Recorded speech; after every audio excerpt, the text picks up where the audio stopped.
Hello guys, स्वागत है आप सभी का अभ्यास पॉइंट के इस यूट्यूब चैनल पर। दोस्तों, पिछले क्लास में हम बात कर रहे थे हमारी क्लास 12th की फर्स्ट पोएम जिसका नाम था माय मदर एट 66। इसके हमने डिटेल एक्सप्लेनेशन जो है पहले पढ़ चुके हैं। आज की जो हमारी क्लास रहेगी, इस क्लास में मैं बात करूंगा इसके इम्पोर्टेंट क्वेश्चन एंड आंसर की तरफ, और साथ ही साथ एग्जाम की दृष्टि से जो एक्सप्लेनेशन पूछी जाती है उसको भी मैं यहाँ पर लेके आया हूँ। तो चलिए स्टार्ट करते हैं। My mother at 66 written by Kamala Das. इसके इम्पोर्टेंट क्वेश्चन एंड आंसर, अगर किसी विद्यार्थी ने पिछली जो क्लास है उसको नहीं देखा है तो एक बार आप पीछे की जो क्लास है वो ज़रूर देख ले, ताकि आपको ये क्लियर हो जाए कि इसमें कौन कौन से क्वेश्चन बनने वाले हैं। पिछली क्लास का जो वीडियोस है मैं डिस्क्रिप्शन में डाल दूंगा, या फिर आप यहाँ पर आई बटन जो होगा वहाँ पर भी आप देख सकते हैं। चलिए स्टार्ट करते हैं आज की class. Important question and answer poem by Kamala दास।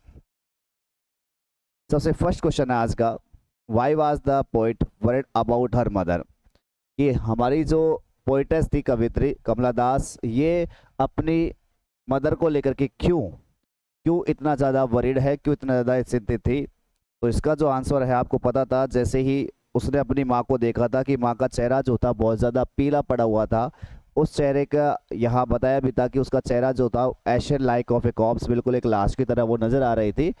उस वजह से यहाँ हमारी जो पोइटेस थी वो बहुत ज़्यादा वरिड थी अपनी मदर को लेकर के। तो राइट आंसर जो रहेगा वो रहेगा the poet was worried because her mother looked old, pale and weak. क्योंकि आप देख रहे हो कि यहाँ पर उसकी माँ जो है वो बहुत ज़्यादा बूढ़ी हो चुकी थी। उसकी चेहरे के ऊपर बिल्कुल पीलापन जो था वो छा गया था। साथ ही साथ वो बहुत ज़्यादा वीक थी। While sleeping in the car, कब?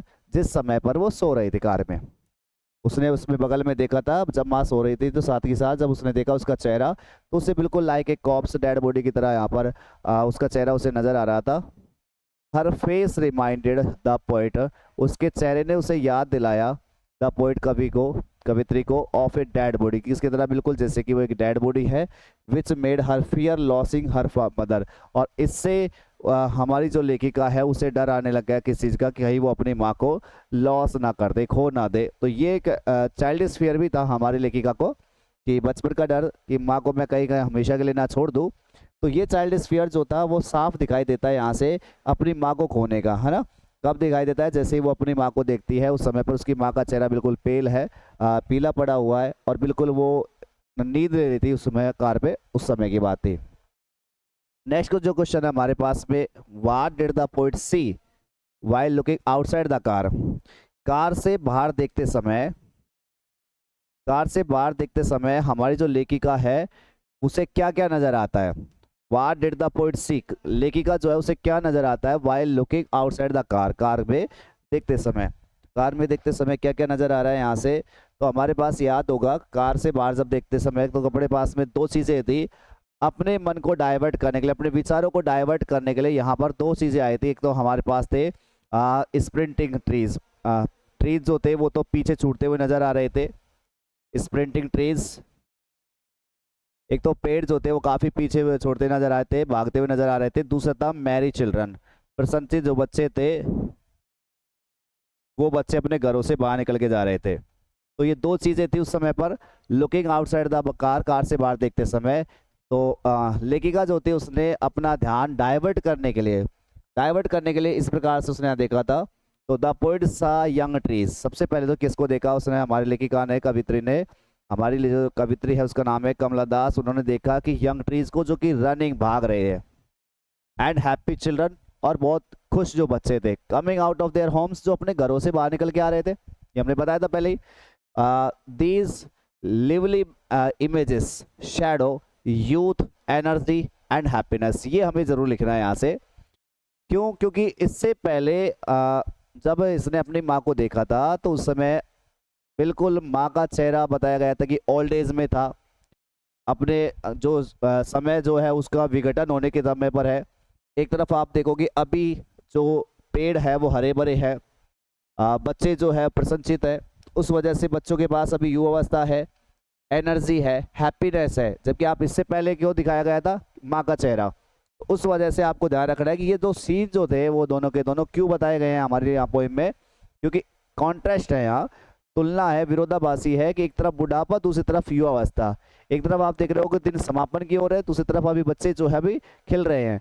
तो उस वजह से यहाँ दिखाया गया था कि these lively images showed youth, युवावस्था को दिखा रही है, एनर्जी को, हैप्पीनेस को, which contrasted with her mother's old age, जो कि यहाँ कॉन्ट्रास्ट करती है, तुलना करती है विरोधाभासी किससे, उसकी माँ की उस ओल्ड एज से। तो इंपॉर्टेंट क्वेश्चन बनता है हमारा, आउटसाइड क्यों देखा उसने, बाहर क्यों देखा।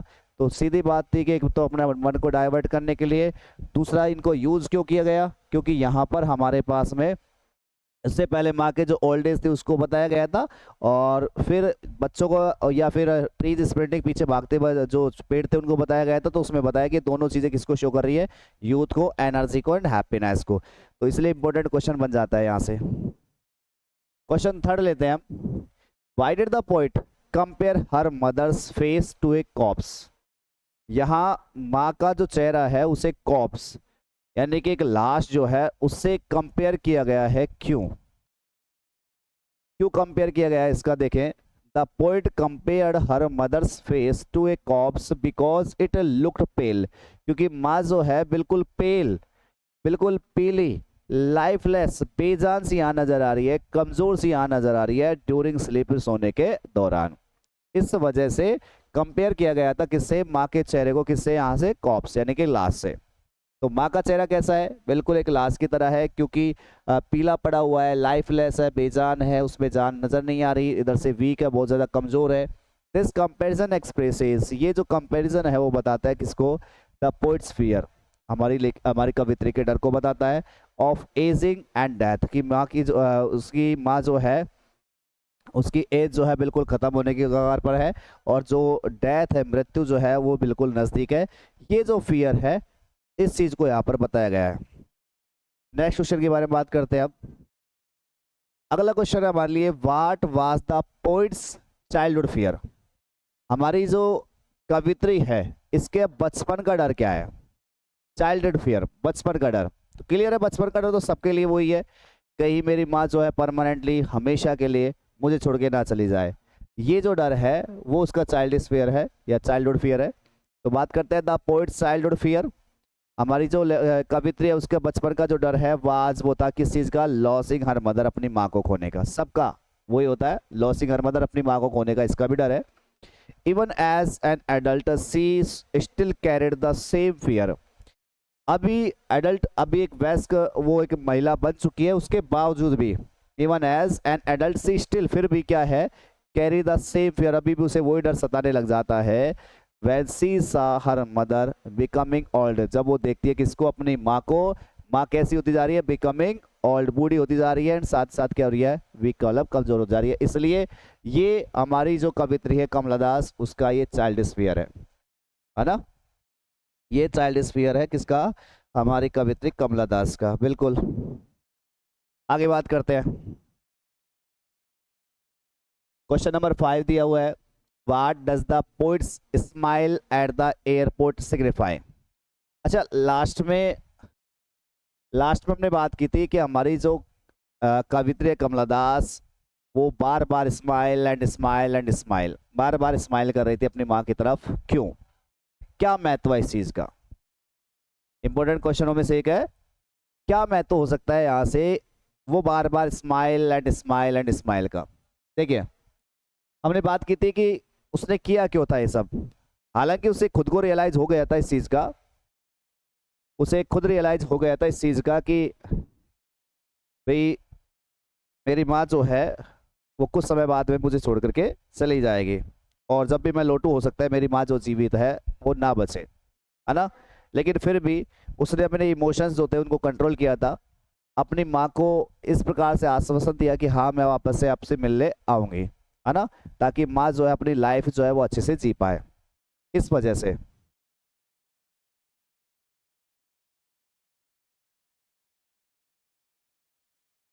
से यहाँ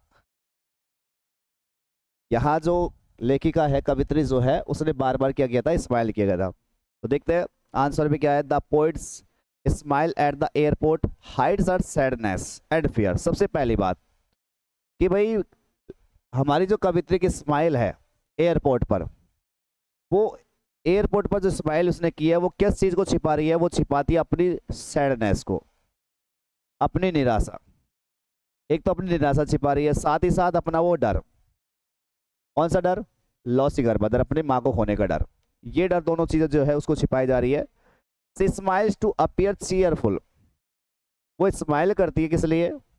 ताकि वो चीयरफुल दिख सके, अच्छी खासी चीयरफुल, खुश नजर आ सके बिफोर हर मदर, अपनी माँ के सामने। Although she is deeply worried, हालांकि बहुत ज्यादा वो क्या है? वरिड है, चिंतित है, बहुत ज्यादा चिंतित है यहाँ पे वो।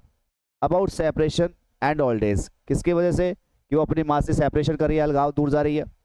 एंड उसके ओल्ड एज कि कोई पता नहीं माँ आगे मैं आऊँ तब जीवित में हो या ना हो। तो इस चीज की वजह से यहाँ हमारी जो पोइटेस है, कवित्री जो है, बार बार आपको पता है लास्ट में smile and smile and smile कर रही है। तो उसका महत्व क्या है? सीधी बात ये है कि भाई वो चाहती है कि माँ जो है वो ये देखे कि हाँ भाई उसकी बेटी खुश है, और उसे भी वो तरीके से एक बैड फीलिंग जो है वो नहीं आए, है ना। वो छिपा रही है अपनी निराशा को, अपने फियर को। तो ये हमारे लाइन का मतलब था। आगे बात करते हैं। अब बात करते हैं 80 वर्ड्स में क्वेश्चंस की तरफ। इसमें हमारा फर्स्ट क्वेश्चन आ रहा है, डिस्क्राइब द थीम। सबसे पहले तो देख लेते हैं हम इस पोएम की हमारी थीम क्या है, विषय वस्तु क्या है ना। इस पोएम की जो विषय वस्तु है वो क्या है? विषय वस्तु के बारे में बात करेंगे इसकी।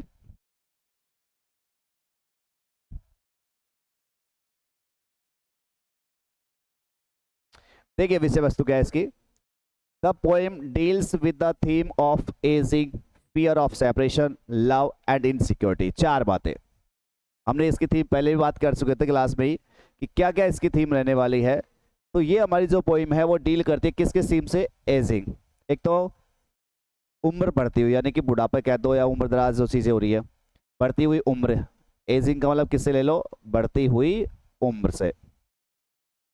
एक तो है बढ़ती हुई उम्र। फियर ऑफ सेपरेशन, अलग होने का डर, है ना, माँ से अलग हो रहा है। लव, दूसरा यहाँ पे तीसरी बात कौन सा है? प्यार। और इनसिक्योरिटी यानी असुरक्षा, इनसिक्योरिटी, असुरक्षा। ये चार चीजें कौन कौन सी हो गई हमारे पास में? एक तो हो गया insecurity, love, fear of separation और एजिंग, बढ़ती उम्र। The poet notices her mother's old age and growing weakness. यहाँ हमारी जो पोइटेस है, कवित्री कमला दास, उन्हें नोटिस हो जाता है किस चीज़ का? कि उसकी माँ के ओल्ड एज, बुढ़ापे का, साथ ही साथ ग्रोइंग वीकनेस, उसकी माँ जो थी वो कमज़ोर होती जा रही थी, उस चीज़ का। During their journey to the airport, किस समय? जिस समय पर वो जा रही थी, कहाँ पे? एयरपोर्ट के लिए। तो उस समय उसे आभास हो जाता है, वो नोटिस कर लेते हैं अपनी माँ के बुढ़ापे को, ग्रोइंग वीकनेस को। दिस रिमाइंड्स, और यह चीज़ जो है वो याद दिलाती है हर उसे, ऑफ डेथ, किस चीज़ का याद दिलाने लग जाती है? मृत्यु के बारे में, कि आप मेरी माँ की जो मृत्यु है वो नज़दीकी है। एंड क्रिएट्स इमोशनल पेन, और उसे बहुत ज़्यादा भावनात्मक दर्द जो है वो यहाँ होने लग जाता है। हालांकि वो इमोशन को दिखाती नहीं अपनी माँ को, बट भावनात्मक दर्द जो है उसे यहाँ हो रहा है।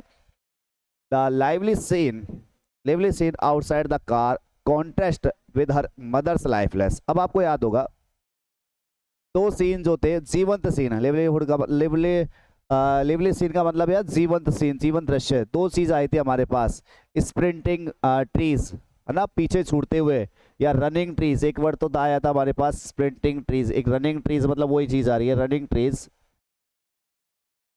रनिंग ट्रीज, है ना। एक तो पीछे भागते हुए क्या थे? पेड़ थे। और दूसरा था प्रसन्नचित्त बच्चे, मैरी चिल्ड्रन कह दो चाहे हैप्पीली चिल्ड्रन कह दो, तो Mary children.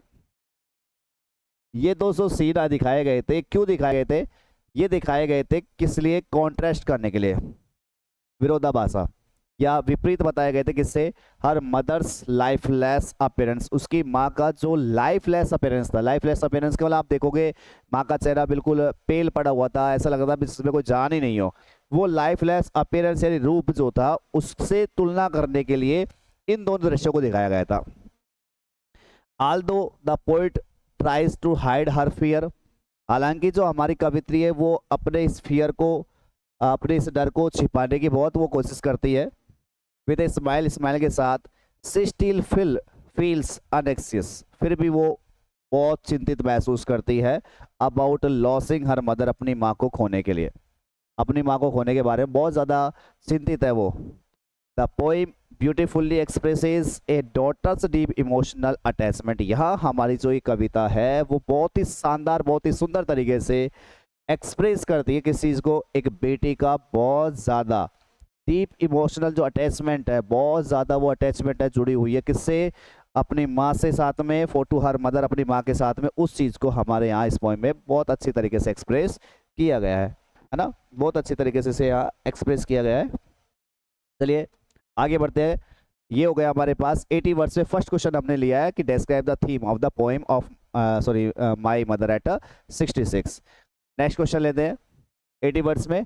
How does Kamala Das present the contrast between youth and old age. देखो अभी जो हमने बात की थी उसी के बारे में बात कर रहे थे हम कि आप एक तरफ तो आप देखोगे यूथ के बारे में, यूथ के लिए हमारे पास दो एग्जांपल हमने अभी बताए थे, जस्ट ये रनिंग ट्रीज, पीछे भागते हुए पेड़ थे, हरे भरे पेड़ थे उसमें, और मैरी चिल्ड्रन, दो हरे भरे हरे भरे पेड़, और साथ साथ क्या थे, प्रसन्नचित्त बच्चे। दूसरी तरफ ओल्ड एज, बुढ़ापा, जिसमें आप देखोगे माँ की एज बहुत ज़्यादा हो चुकी है, अब उसका शरीर जो है वो डाउन होता जा रहा है। दूसरी तरफ आप बच्चों को देखोगे उनके खेलते खिलाते चेहरे हैं, है ना। उन दोनों चीज़ों को यहाँ किस प्रकार से प्रेजेंट किया है तुलनात्मक दृष्टि से बात करते हैं तो Kamala Das presents a strong contrast between youth and old age through natural and human images. Kamala Das ने यहाँ प्रेजेंट किया है, एक स्ट्रॉन्ग कॉन्ट्रास्ट को बताया है, बहुत एक मजबूत तुलना इसने यहाँ पर की है, किस किस के बीच में की है, यूथ एंड ओल्ड एज के बीच में, किसके जरिए, through natural and human images, कुछ प्राकृतिक कुछ मानवीय इमेजेस यहाँ क्रिएट की गई है। प्राकृतिक में आप देखोगे पेड़ के बारे में बताया गया था, पेड़ों के बारे में, जो हरे भरे पेड़ पीछे छूटते नजर आ रहे हैं। ह्यूमन इमेजेस, मैरिड चिल्ड्रन, प्रसन्नचित्त बच्चे, उनके बारे में बात की गई थी। The poet's mother appears pale weak and sleepy. अब यहाँ दिखाया कि माँ का चेहरा आपको बताया गया था कैसा दिखाई पड़ रहा था, पेल, बिल्कुल पीला, वीक कमजोर सा, एंड स्लीपी और नींदों से भरा हुआ, जो रिप्रेजेंट करती है किसको, ओल्ड एज को। ये तीनों ही बातें, पीला, कमजोर, नींद में आना, ये रिप्रेजेंट करे किसको, ओल्ड एज को, और नियरिंग डेथ, और बिल्कुल नजदीक है किसके, डेथ के, मृत्यु के। ऑन द अदर हैंड जबकि अगर हम दूसरी तरफ देखें तो द यंग ट्रीज, हरे भरे पेड़, है ना, रशिंग पास्ट, जो पीछे दौड़ रहे हैं, एंड चिल्ड्रन प्लेइंग, और बच्चे जो है खेल रहे हैं हैप्पीली, बड़े खुशी से। दूसरी तरफ आप देखोगे इमेजेस किसकी बताई गई थी, भागते हुए पेड़, और दूसरा बच्चे जो है बड़े हैप्पीली वो खेल रहे हैं। ये सिंबलाइज है, ये प्रतीक है किस चीज का, यूथ का, एनर्जी का, एंड लाइफ का। एक तरफ ओल्ड एज है, नियरिंग डेथ है, दूसरी तरफ क्या है, ये चीजें प्रतीक है किसका, यूथ, एनर्जी और लाइफ। दीज कॉन्ट्रास्टिंग इमेजेस, और ये कॉन्ट्रास्टिंग, ये विरोधाभासी, ये विपरीत इमेजेस जो यहाँ बनाई गई हैं, ये हाईलाइट करती है किस चीज को, ये हाईलाइट करती है the reality of ageing and the mortality को। ये हाईलाइट करिए इस चीज को कि रियलिटी क्या है, वास्तविकता किस चीज की, एजिंग की, बढ़ती हुई उम्र, और मोर्टेलिटी का मतलब नश्वरता, कि जिस इंसान ने यहाँ जन्म लिया है उसका विनाश तय है। तो मोर्टेलिटी और बढ़ती हुई एज जो है उसकी वास्तविकता को यहाँ दिखाया गया है। थ्रू दिस कंपैरिजन, और इस तुलना के जरिए the poet expresses her emotional pain. इस कवि कंपैरिजन के जरिए कवि जो है, लेखिका हमारे पास कवित्री कमला दास जो है वो एक्सप्रेस करती है अपने इमोशनल पेन को, अपने फियर को। किस चीज़ का फियर है, सेपरेशन का, अलग होने का जो डर है उसको यहाँ पर उसने एक्सप्रेस किया है। किससे अलग हो रही है, फ्रॉम हर एजिंग मदर, अपनी बूढ़ी माँ से, अपनी बूढ़ी माँ से अलग होने का डर और उसका इमोशनल पेन जो है यहाँ इस कविता में एक्सप्रेस किया गया है। सीधी बात यह है कि यूथ को सिंबल करने के लिए हमारे पास दो एग्जाम्पल आए हैं, और ओल्ड एज का एग्जाम्पल तो खुद हमारा लेखिका की माँ है जो बहुत ज़्यादा पेल है, ओल्ड एज में है, नियरिंग डेथ है ना। तो ये ध्यान रखना है यहाँ से। नेक्स्ट क्वेश्चन नंबर 3 है हमारे पास, explain the significance of the ending of the poem. Ending of the poem की अगर हम बात करें, पोइम में जो एंडिंग चल रही थी उसके ऊपर अगर हम बात करें, देखिए एंडिंग में हमने बात की थी कि लेखिका जो है हमारी कमला दास, हालांकि उसे पता है कि वो उसकी माँ की डेथ जो है बहुत ज़्यादा नज़दीक है, शायद वो वापस आए उससे पहले उसकी माँ जो है उसका देहांत हो जाए, फिर भी वो अपने इमोशंस जो है उसको कंट्रोल में रखती है और फिर वो अपनी माँ से कहती है सी यू सून अम्मा। हमने पढ़ा था इसको, सी यू सून अम्मा, ये लास्ट में हमने पढ़ा है। फिर जाते जाते वो smile and smile and smile वो करती है। इन सब चीज़ों का क्या यहाँ महत्व है, तो उसके बारे में हमने पूछा है यहाँ से। At the end of the poem, इस कविता के अंत में पोइट स्माइल्स, पोइट जो है वो हमारी स्माइल करती है एंड सेज कहती है goodbye to her mother, अपनी माँ से वो क्या करती है, गुड बाय करती है एट द एयरपोर्ट। कहाँ पे, एयरपोर्ट पे, है ना, एयरपोर्ट पे वो गुड बाय करती है अपनी माँ को। और इसके अलावा हाउएवर, फिर भी this smiles hides her inner fear, और उनकी ये जो स्माइल है वो छिपा देती है किसको, अपने इनर फियर को, इनका अंदर का डर, है ना, इनर फियर, आंतरिक जो डर है उसे यहाँ छिपा दिया गया है। वो चाहती है कि माँ जो है मेरा डर को ना देख पाए, इसलिए अपना वो इनर फियर जो है उसको छिपा लेती है, अपनी सैडनेस, अपनी निराशा को छिपा लेती है। She remembers her childhood fear of losing her mother, उस समय उसे तुरंत याद आ जाता है वो अपना चाइल्डहुड फियर, अपना वो बचपन का डर, अपना बचपन का जो डर है उसे याद आ जाता है। किस चीज़ का डर है, अपना बचपन का, क्यों कहीं वो अपनी माँ को खो ना दे, लॉसिंग हर मदर, अपनी माँ को खोने का। विच स्टिल रिमेन्स अलाइव, जो माँ जो है वो अभी भी क्या है, जीवित है। सॉरी, ये बचपन का जो डर है वो अभी भी क्या है उसके अंदर बना हुआ, रिमेन अलाइव, अभी बचपन का डर जो है वो बना हुआ है। The repeated smile shows her effort to control her emotions and remain hopeful. यहाँ आपको पता है लास्ट में बार बार वो smile and smile and smile कर रही है, तो बार बार जो स्माइल कर रही है इसका क्या महत्व है यहाँ से, कि जो बार बार ये रिपीटेड स्माइल है ये दिखाती है हर एफर्ट, उसके वो प्रयासों को, कि वो अपने इमोशंस को क्या कर रही है, कंट्रोल करने की कोशिश कर रही है यहाँ से। एंड रिमेन होपफुल, और वो यहाँ आशावादी बना रहना चाह रही है, हाँ भाई कि अगली बार हो सकता है माँ जो है वो मेरे को यहाँ मिले। द एंडिंग इज इमोशनल, आप देखोगे आप यहाँ से कि हमारी ये जो पोइम है उसकी एंडिंग जो है काफ़ी इमोशनल है, बिकॉज क्योंकि ये दिखाती किस चीज़ को, इट रेफ्लेक्ट्स, ये बताती है the universal fear of separation from loved ones. ये दिखाती है यूनिवर्सल फियर कि भाई सबको एक ही चीज़ का डर होता है, किस चीज़ का, सेपरेशन फ्रॉम लव्ड, जिनको लव्ड वंस, जिनको आप सबसे ज़्यादा प्यार करते हैं उनसे अलग होने का जो डर है उसको यहाँ दिखाती है।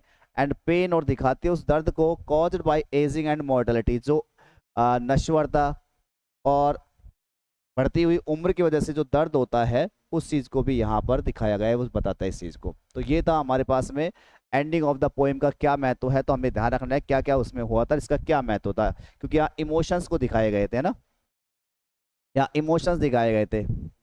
Y is the poem my mother at 66 emotionally touching, आपको ऐसा क्यों लग रहा है कि यहाँ बहुत ज़्यादा ये जो पोएम है वो इमोशनली टचिंग है, ऐसा क्यों है ये, माई मदर एट 66, क्योंकि साफ बात है यहाँ से, क्योंकि यहाँ जो हमने बताया कि माँ की एज बहुत ज़्यादा हो चुकी है, और लेखिका हमारी कमला दास पोइट जो है वो बहुत ज़्यादा अटैच है अपनी माँ से, और उसने अपनी लाइफ में माँ के सिवाय और किसी इंसान को इतना ज़्यादा महत्व नहीं दिया है, और इसीलिए इमोशनली टचिंग यहाँ पर लाइनें हैं, बहुत वो प्रयास करते हैं हम अपने इमोशंस को छिपाने का यहाँ से ना।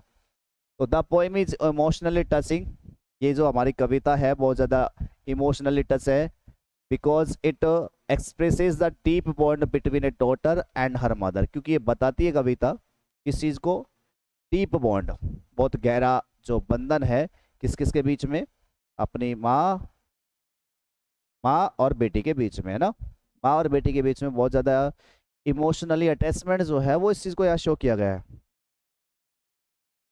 The poet becomes disturbed after seeing her mother's weak and aged condition, जैसे ही हमारी कवित्री कमला दास इन्होंने अपनी माँ की कंडीशन को देखा, और कंडीशन को देखते ही बहुत ज़्यादा वो बहुत ज़्यादा डिस्टर्ब हो गई थी, क्योंकि उसने देखा कि माँ की जो स्थिति है कुछ बहुत ज़्यादा कमज़ोर है, और उस समय पर her fear of losing her mother creates sadness, फिर उसे ये लगने लग जाता है कि भाई कुछ समय बाद में मैं अपनी माँ से अलग हो जाऊंगी। तो ये जो डर है, ये जो फियर है, वो उसके दिमाग में बिल्कुल निराशा ला देता है, इमोशनल टेंशन वो ला देता है, भावनात्मक तनाव जो है उसके दिमाग में तुरंत आ जाता है। Simple language and realistic images make the emotional sorry make the emotions natural and relatable. यहाँ आप देखोगे बिल्कुल सिंपल सी लैंग्वेज का यूज किया गया था, है ना। सिंपल सी लैंग्वेज है, रियलिस्टिक इमेज है, वास्तविक यहाँ छवि बनाई गई है दोनों माँ बेटी के बीच की। और ये चीज़ दिखाती है किसको, इमोशंस को। जो इमोशन कैसे है, बिल्कुल नेचुरल है और रिलेटेबल है, आपस में एक दूसरे से बहुत ज़्यादा जुड़े हुए हैं। Every reader can connect with the feelings of love. प्रत्येक जो रीडर है, पढ़ने वाला, कैन कनेक्ट, वो कनेक्ट हो सकता है विद द फीलिंग्स, इस भावना से, of love, care, fear and separation. आप देखोगे इसमें प्यार किस प्रकार से माँ बेटी का, परवाह, डर और जो सेपरेशन है, अलग होने का जो फील है, वो यहाँ पर आप कैसे भी देखो प्रत्येक जो रीडर है उससे कनेक्ट हो सकता है, शॉन इन द पोएम, जो इस कविता में दिखाया गया है।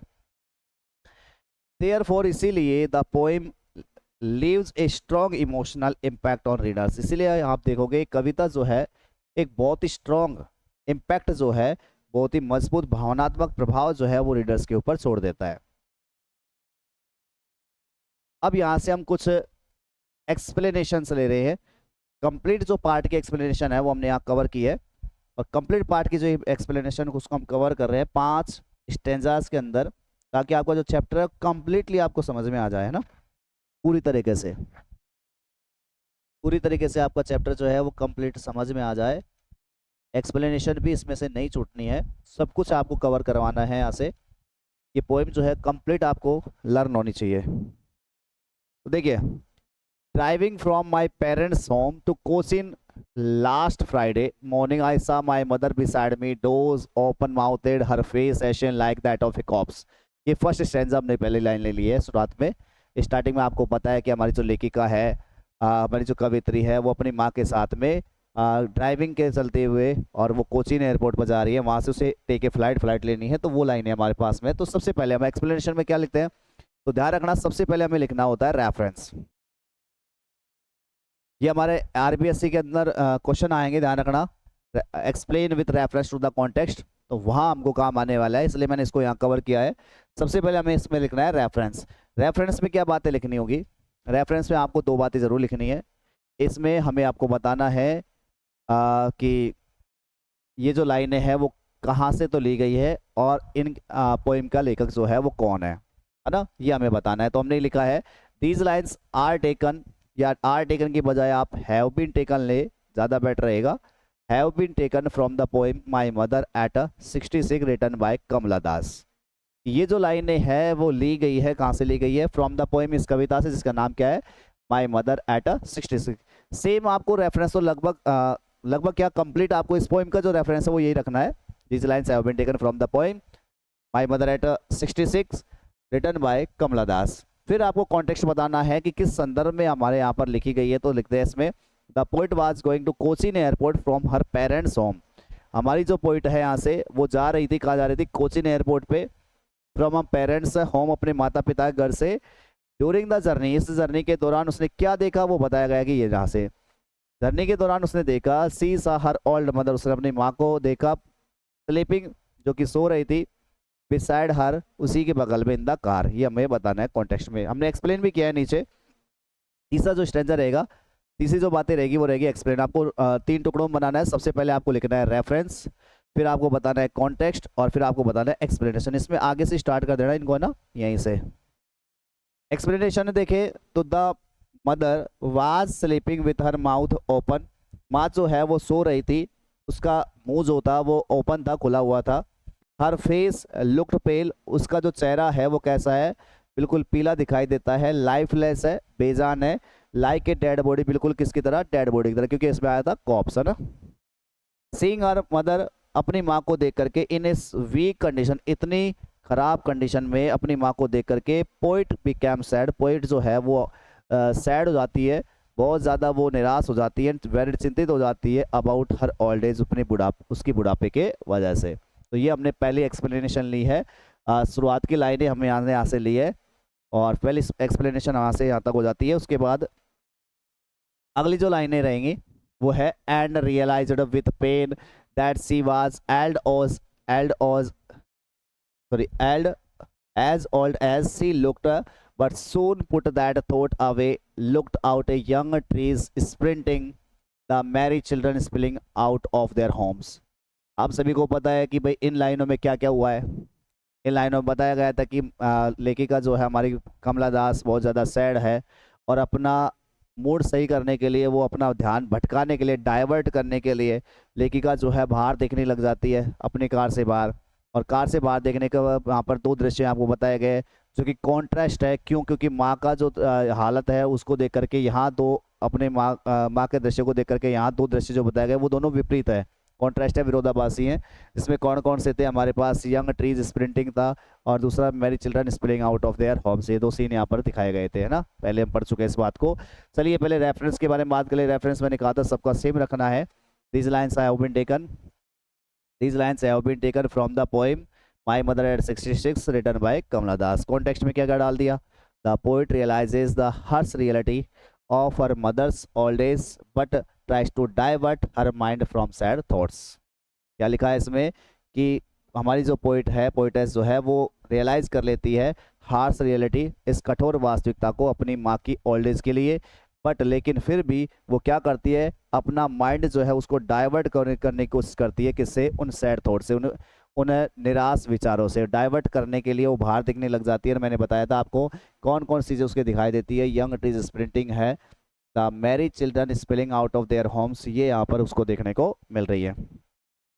एक्सप्लेनेशन में हम क्या क्या लिख रहे हैं यहाँ से? तो एक्सप्लेनेशन में हमें लिखना है यहाँ से, the poet understood that her mother had truly become old, कि हमारी जो कवित्री है वो काफ़ी अच्छे से समझ गई है कि उसकी माँ जो है वास्तव में बूढ़ी हो चुकी थी। This thought caused her pain, और इस विचार ने उसे बहुत ज़्यादा दुख दे दिया। तो she looked outside the car window, इसीलिए उसने देखा, किससे बाहर देखा? कार से बाहर देखा, कार की जो विंडो उससे बाहर देखा। उसने किस किस को देखे थे? तो उसने देखे थे भागते हुए पेड़ों को, उन्होंने देखा था। सी सार रनिंग ट्रीज, उसने पेड़ों को भागते हुए देखा। हैप्पी चिल्ड्रन, प्रसन्नचित बच्चों को देखा जो कि coming out of their homes, अपने घरों से वो बाहर निकल के जा रहे थे। और ये दोनों चीज़ें किसको शो करती है? दीज सीन रिप्रेजेंट, ये जो दोनों सीन है वो बताते हैं किसको? यूथ को, एनर्जी को एंड हैप्पीनेस को। क्योंकि आप देखोगे इससे पहले हमारे पास में जो चीज़ें थी वो थी किसमें? ओल्ड एज थी इसमें हमारे पास में इसकी माँ की। और इसके अलावा निराशा को आप बताए रखे। एक आप देखोगे एजिंग, बढ़ती हुई एज, पेल, वीकनेस, ये जो चीज़ें थी इसलिए बताया गया था कि ताकि ये दोनों सीन बताए इसलिए गए ताकि दोनों के बीच में कॉन्ट्रास्ट किया जा सके। ये दोनों चीज़ें यूथ, एनर्जी और हैप्पीनेस को यहाँ पर दिखाते हैं। अगली जो लाइनें हैं हम लेते हैं। But after the airport's security check standing a few yards away, I looked again at her wan, pale as a late winter's moon. अब आप देखोगे सिक्योरिटी चेक पर जब वो वहाँ पर पहुँच जाती है तो उस समय पर वो कुछ ही यार्ड्स खड़ी होने के दूर खड़े होने के बाद में वापस से अपनी माँ को देखती है। माँ का चेहरा उसे वापस से पीला सा नजर आता है। फिर यहाँ एक वो कंपैरिजन कर रही है अपनी माँ के चेहरे को किससे? लेट विंटर्स मून, देर सर्दियों का जो चांद होता है उनके उस मून से यहाँ उसने अपनी माँ के चेहरे को यहाँ कंपेयर भी किया है, जिसमें हमारे पास एक फिगर ऑफ स्पीच सिमिले का यहाँ यूज़ किया गया था ना, मैंने बताया था पिछले क्लास में। रेफरेंस में हमने क्या क्या डाला है? These lines have been taken from the poem my mother at 66 written by Kamala Das, ये हमको डालना ही डालना है। फिर आगे कॉन्टेक्स्ट में हमने क्या लिखा है? At the airport after the security check the poet once again notices her mother carefully. एक बार फिर से सिक्योरिटी चेक होने के बाद में हमारी जो पोइट है वो एक बार फिर से नोटिस करती है किसको? अपनी माँ को, जो कि केयरफुली नोटिस करती है उसको, है ना। एक्सप्लेनेशन को देखे तो द पोइट सा हर मदर, हमारी जो कवित्री है वो अपनी माँ को देखती है स्टैंडिंग फार अवे, थोड़ी दूरी पर खड़े होते हुए। हर मदर लुक्ड वीक, उसकी माँ जो है वो कैसी नजर आ रही है? वीक, कमजोर। उसकी माँ जो है वो कमजोर नजर आती है, पेल, पीली नजर आती है, बिल्कुल किसकी तरह? लाइक द डल मून, बिल्कुल एक फीके चांद की तरह। ऑफ लेट विंटर, देर सर्दियों का। दिस कंपैरिजन हाईलाइट्स, और ये जो तुलना है ये उजागर करती है किस चीज़ को? हर मदर्स वीकनेस, उसकी माँ की कमजोरी को, एंड फेडिंग हेल्थ, और गिरते हुए इस स्वास्थ्य को। तो इस प्रकार से हमारे पास ये लाइन है। अगली जो लाइन है, and felt that old familiar एक माई चाइल्डोस्फियर। आप देखोगे इस लाइन में हमारी जो लेखिका है, हमारी जो राइटर है कमला दास, उसको वही पुराना जो डर है वापस से उसको महसूस होने लग जाता है। मेरा बचपन का डर जो है कि मैं अपनी माँ को हमेशा के लिए कहीं छोड़ ना दूँ, हमेशा के लिए मेरी माँ मुझे छोड़ करके ना चली जाए, ये जो चाइल्डहुड जो फियर है वो यहाँ पर वापस उसके पास में आ जाता है। तो उसके लिए है These lines have been taken from the poem My Mother at 66 written by कमला दास। इसमें रिमेंबर से याद करती है किसको, द फियर, उस डर को, सी हैड इन चाइल्डहुड, जो डर किस में था, उसके बचपन में था। इसमें बताया गया है कि उसकी माँ के एक्सप्लेनेशन में हमको लिखना है कि सीइंग हर एज्ड मदर, अपनी बूढ़ी माँ को देख करके पोइट जो है एक बार फिर से महसूस करती है अपना वही पुराना वाला डर, जो जो डर उसका बचपन में हुआ करता था जब वो क्या थी, एक बच्ची।